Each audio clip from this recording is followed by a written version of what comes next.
Hello, good morning.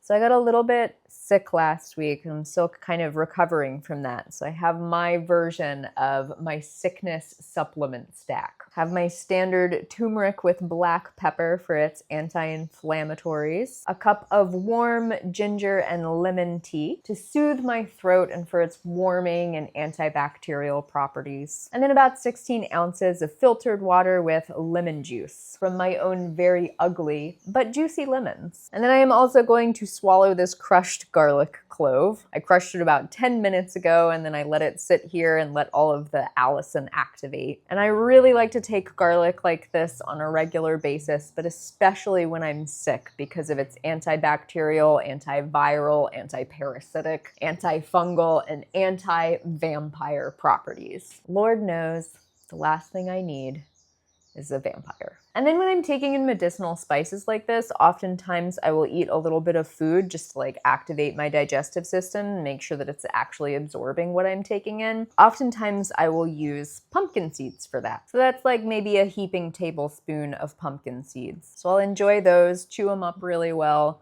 along with my other medicinals, and I will see you for breakfast.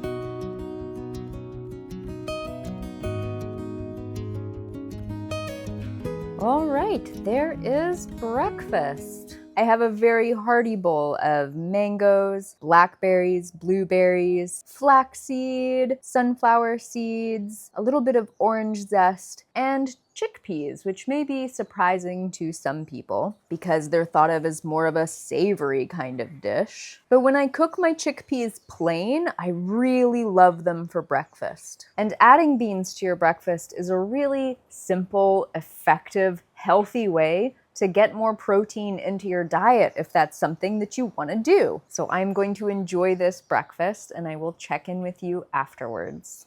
Oh my goodness, Mr. Thackeray. You a handsome panther man. Oop, can't resist.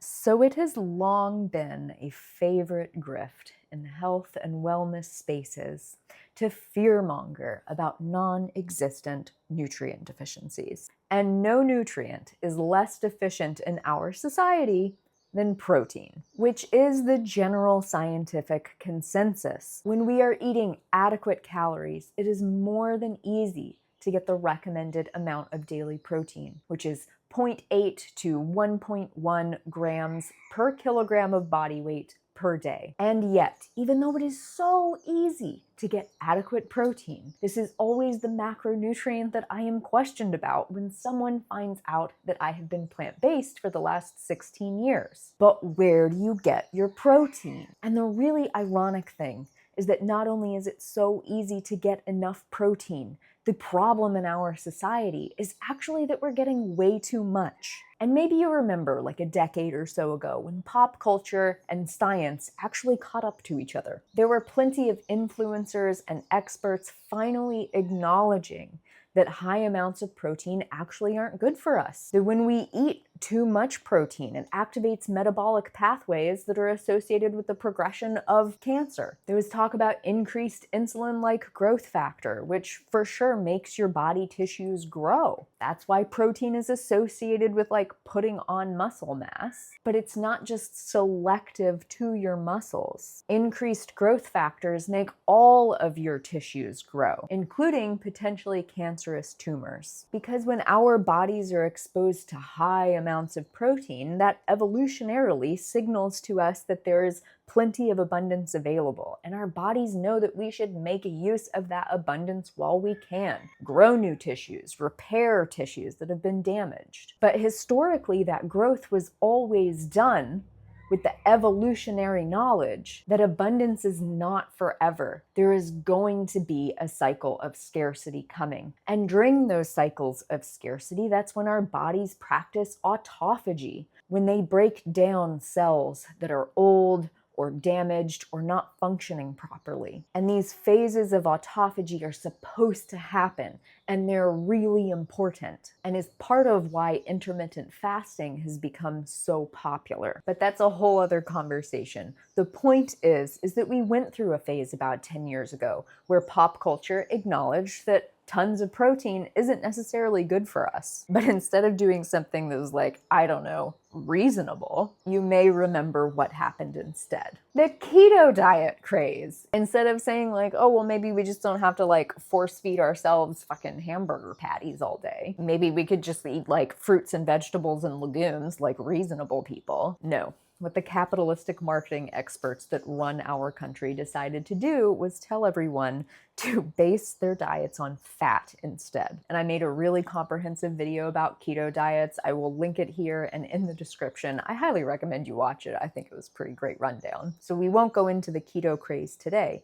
but now that everyone has tried it and failed at it repeatedly and felt horrible and sick on it and gained even more weight, well, now the marketing experts have decided to circle us all the way back to where we started. Re-enter protein. And because everyone seems to have collective amnesia and a pervasive need to believe that there's some sort of golden macronutrient ratio out there that's going to save us from just having to make reasonable nutritional choices, it seems like the general population is just like more than ready to jump back on the protein bandwagon, which is causing an even bigger surge in high protein products like protein supplements and candy bars made of protein, which I feel is really unfortunate. Because as we've talked about, high protein diets, especially if that protein is coming from animal sources or processed isolated proteins, increase the risk of diseases like cancer. And I truly believe that one of the main reasons that I have been so successful on a long-term plant-based or vegan diet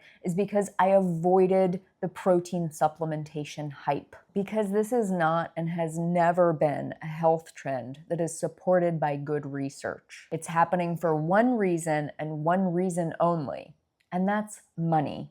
Well, money and cheese. So when you make cheese, the solids in the milk curdle, and then you're left with all of this liquid called whey. And in industrial cheese making, whey was always a byproduct that companies had to pay to dispose of. But then one day, presumably someone in a board meeting stopped and said, wait a second, I bet we can get people to pay us to eat this shit. I have an idea. And oh boy, were they right. Enter insecure men. Let's tell them that they can look like the action figures that have been giving them body dysmorphia all this time as long as they eat a lot of protein powder and grunt at each other in the gym.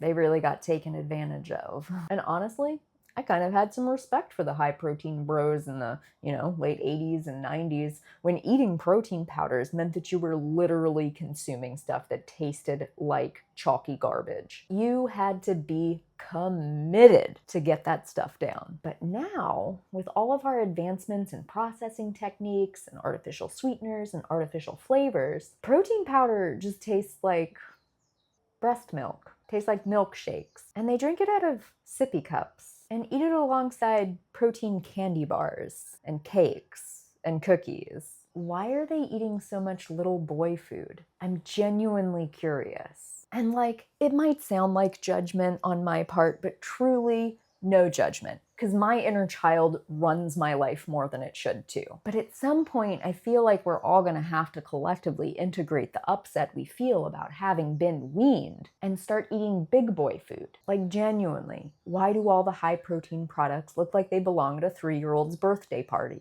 But at this point, you're probably like, yeah, but Lily, eating high protein does make you produce more muscle. But I suppose that yeah, it's true. We can all kind of agree that eating a lot of protein encourages muscle growth. But it's not the protein that's doing it. It's the exercise. It's the resistance training. And eating, 6 protein cupcakes a day is really just giving you marginal gains at best, statistically. Anyway, I digress. I'll leave the boys alone for now. Because for sure, There are plenty of women who are insecure and being marketed protein products as well. But we're not really insecure about our muscle size. We're more insecure about looking haggard as we age. God, I hope I look okay in this one. And boy, oh boy, those protein marketers are really going to take advantage of the insecurity that the other ad agencies have instilled in us over time. And fortunately, there was another high-protein slaughterhouse byproduct that would fit the bill, because slaughterhouse managers around the world were looking at the piles of skin and bones that were building up on the floors, and they were wondering, how can I make money off of this instead of having to pay to dispose of it? That's where collagen supplements come from.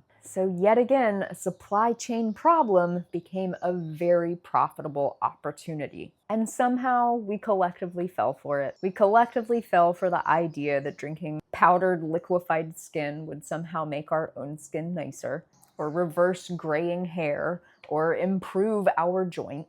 But now that all of the collagen hype has started to die down after we all collectively spent a few $1 billion trying it out, now we're being told, I'm getting ads on my Instagram feed that of course the collagen didn't work. You big dummies. What we really needed was more protein in general. And of course, because it's an ad, they're not going to tell you that, well, if you need more protein, just get it from the whole foods that you eat. No, because that's not profitable. So we have to come up with all of these fancy, expensive ways to get protein that's high quality and bioavailable, which is always code for expensive. So either we get it from expensive animal-based sources like lean wild game meat or wild-caught Alaskan salmon, Greek yogurt, A2 milk, organ meats, free-range eggs, pasture-raised beef, or we get some powdered form of protein marketed to us with some kind of hype phrases like branched chain amino acids. Bro, get a grip, you work in an office. And I am constantly getting advertisements for plant-based protein powders as well, which, I'm sorry, they only exist to make money. They only exist because whey protein created the market. And if you pay attention, there's always a fad plant-based protein. It started with soy, but then soy was bad, so it went to rice. But then rice was bad, so it went to pea protein. But then peas were bad, so it went to hemp and pumpkin seed and yeast, and I don't know what they're gonna come up with next. I'm just waiting for someone to tell us that we should eat hair, and all of them have a price tag of $1 to $4 per scoop. And you're supposed to eat 1 to 2 scoops daily. So for the price of 1 scoop of a high-end plant protein powder, I can buy a week's worth of beans. But unlike these highly refined, ultra-processed protein powders, beans are actually very well studied. Beans are known to be some of the most health-promoting foods in the whole world, and they are packed with plant-based protein. And those plant-based proteins are associated with stellar health outcomes. So in a society where literally no one is dying of a protein deficiency, while literally everyone is slowly and painfully dying of chronic diseases, how does it make any sense to spend extra money on unnecessary products that might make our health worse and push us away from the whole plant foods that are actually going to support our long-term well-being and health? Protein powders do not improve health outcomes. They may marginally improve gains at the gym, but what really matters is going and doing the exercise consistently. What really matters is getting adequate protein from whole plant foods. At a very high cost, these products are providing a nutrient that is already incredibly abundant. But the protein powders come packaged with some really questionable additives. And I find this really unfortunate and concerning. And I do attribute my long-term success on being able to avoid all of this hype and saving the money that I would have spent on these products on purchasing just delicious whole plant foods and getting into a really good routine with those. And now that I am jazzed up from my morning rant, I'm gonna go get started on the rest of my day, and you will notice that I am going to get plenty of protein from my whole plant foods today. So keep an eye out for that, along with the incredibly abundant profile of other macro and micronutrients that I'm going to be enjoying. I'm excited to share that with you. Let's get to it.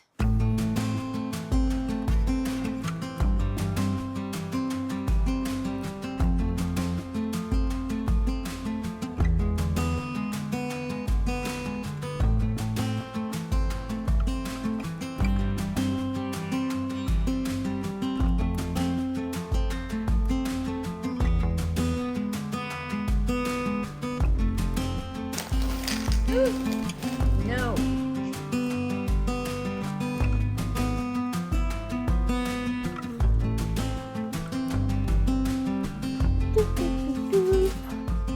Okay, and here we have a beautiful, robust lunch. As usual, all of it is leftovers from dinner last night. So I have some brown rice that I cooked yesterday, and then just a medley of frozen veggies that I defrosted last night to have with dinner, and then some tofu that was marinated in shoyu or soy sauce and garlic. And then I just cut up a little bit of white onion because I don't have red, added in some mukomame frozen soybeans, and then just crumbled 2 sheets of nori on top to make kind of like a little tofu seaweed salad. And I have this packed up in my to-go container because I have a few bodywork appointments today that I'm going to be out on, so I will nibble on this in between. Another beautiful, delicious, vibrant, naturally high protein, whole plant food meal.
There's dinner.